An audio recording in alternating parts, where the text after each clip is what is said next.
Ça y est, on est prêt pour un exercice de synthèse. Détermine les valeurs de x qui répondent aux conditions à partir des graphiques. Et là, en vert, les conditions qui sont des égalités, et donc je vais rechercher les points d'intersection. En rouge, les conditions qui sont des inégalités. Pour le premier exercice, alors j'ai quand est-ce que g de x intercepte f de x. G de x, c'est ma parabole en vert. F de x, c'est ma droite en rouge. Quand est-ce que ma parabole intercepte ma droite rouge? Ici, c'est le premier point. Et là, c'est le second. Donc, je cible d'abord les points. Et ensuite, j'identifie les abscisses. Il s'agit de moins 4 et 8. Quand x vaut moins 4 et x vaut 8.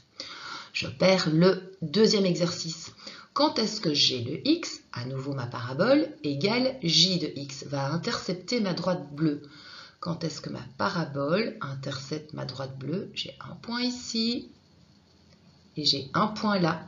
Donc reste maintenant à identifier les abscisses de ces points. C'est lorsque x vaut moins 6 et x vaut 2. Et enfin, quand est-ce que f de x, soit ma droite en rouge, intercepte j de x, ma droite en bleu? Et donc l'intersection entre mes deux droites, elle est ici. Là pour le coup, je vous demande de me faire confiance. C'est vrai que le graphique est peut-être mal choisi. Bon, j'estime qu'on pourrait très bien avoir une abscisse de moins 2,8. On va se contenter de ça à la grosse louche. C'est lorsque x vaut moins 2,8. Qu'en est-il lorsque vos conditions sont des inégalités? Alors, on se souvient, on doit identifier la partie qui répond à la condition sur la première des fonctions. Et donc, dans le premier exercice, je vais devoir cibler quand est-ce que g de x, et donc ma parabole en vert, est au-dessus de ma droite en rouge. Quand est-ce que ma parabole est au-dessus de cette droite ici en rouge? J'ai un morceau qui correspond à cette condition, c'est ce morceau-là. Eh bien, je vais le sélectionner en utilisant des petites barrettes turquoises. Voilà, pas trop vite, pas trop vite. Voilà qui est fait. Oui, mais moi, ce qui m'intéresse, c'est la correspondance de ce morceau sur mon axe des abscisses. Pour ça, je dispose de deux extrémités, celle-ci et celle-ci. Je vais donc à la recherche des abscisses de ces points, et donc ça démarre avec moins 4, et ça s'achève avec 8. J'ai donc les deux éléments de réponse qui constituent mon intervalle. Je commence avec la plus petite des valeurs, moins 4, suivi de 8. Reste la question des crochets. Étant donné que la condition elle est stricte, les crochets seront orientés vers l'extérieur. On passe au deuxième exercice, mais pour ça je fais un peu de place. Quand est-ce que la parabole est au-dessus de ma droite bleue? Quand est-ce que ma parabole est au-dessus de ma droite bleue? Ma droite bleue est ici. Ce qui se trouve au-dessus, c'est toute cette partie-là. Et donc, je la sélectionne. Et hop. Voilà qui est fait. Oui, mais moi, ce qui m'intéresse, c'est la correspondance de ce morceau sur mon axe des abscisses. Heureusement, je dispose de deux extrémités, celle-ci et celle-ci. Je n'ai plus qu'à identifier leurs abscisses. Et donc, ça démarre avec moins 6 et ça se clôture avec 2. J'ai donc ce morceau-là, cet intervalle. J'ai les deux éléments pour répondre à ma condition. Et donc, je démarre avec la plus petite des valeurs, moins 6, et la plus grande, 2. La question des crochets se pose alors. Pour ça, je retourne dans l'énoncé. La condition n'étant pas stricte, les crochets seront orientés vers l'intérieur. Troisième exercice, on va à nouveau faire de la place.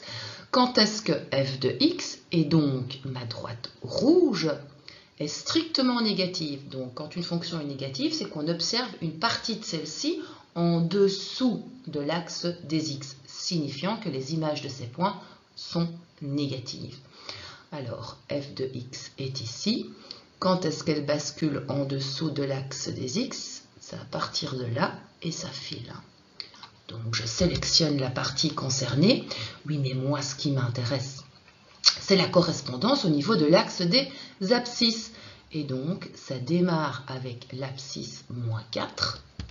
Et je vois que ça file vers la droite. Et ça peut filer comme ça très longtemps, tellement longtemps que ça file vers l'infini positif. J'ai donc mes deux éléments pour répondre à ma condition. Je démarre avec la plus petite des valeurs, qui est -4. Et ça se clôture avec l'infini positif, déjà accompagné de son crochet orienté vers l'extérieur.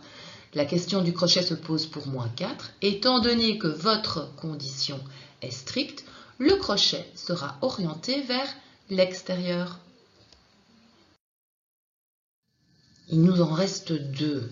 Alors, quand est-ce que g de x, et donc ma parabole, est strictement positive? Strictement positive, ça veut dire, est-ce que j'observe une partie de cette parabole située au-dessus de l'axe des x? On va regarder un petit peu. Cette parabole ici, elle est là, et la partie qui se situe au-dessus de x, c'est ce petit morceau. Je vais donc repasser dessus en couleur. Oui, mais ce que je recherche, c'est la correspondance sur l'axe des x.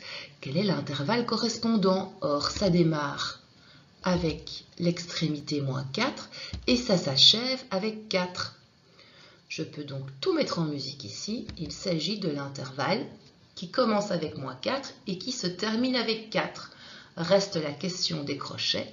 Et comme la condition, elle est stricte, les crochets seront tous deux orientés vers l'extérieur. Dernier exercice, on termine en apothéose, faisons un petit peu de place. Quand est-ce que la parabole est strictement négative? Est-ce qu'on observe des parties de cette parabole en dessous de l'axe des x? Alors, mon axe des x, il est ici. Bam, bam, bam, bam. Clairement, j'ai déjà cette partie-là qui se situe en dessous. Je repasse en vert. Oui, mais moi, ce qui m'intéresse, c'est de savoir quelle est la correspondance au niveau des antécédents de mon axe des abscisses. Or, c'est toute cette partie-là. Oui, mais attention, il y a un ordre des choses quand on travaille avec des intervalles, avec des inégalités. C'est que je commence toujours par la plus petite des valeurs. Et là, je peux courir, je peux courir même très très loin. J'aurai du mal à l'atteindre puisqu'il s'agit de l'infini négatif.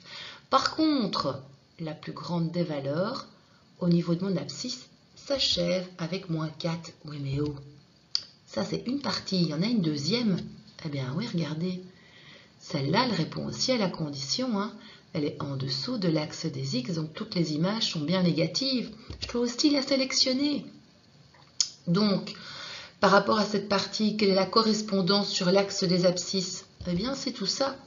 Ça démarre avec 4 et ça se termine, à nouveau, ça se termine très très loin. Ça se termine avec l'infini positif. Reste à mettre tout ça en musique. Donc, d'abord, je place le premier intervalle, situé entre l'infini négatif, déjà accompagné de son crochet orienté vers l'extérieur, jusqu'à -4. La question du crochet se pose alors pour -4. Étant donné que la condition est stricte, le crochet sera orienté vers l'extérieur. Oui, mais je dois unir un autre intervalle qui répond à cette condition, qui commence avec la valeur 4 et se termine avec l'infini positif déjà accompagné de son crochet orienté vers l'extérieur. Quant au crochet que l'on va attribuer à 4, ce sera un crochet également orienté vers l'extérieur, étant donné que la condition était stricte. Petite danse de la joie, on en a terminé.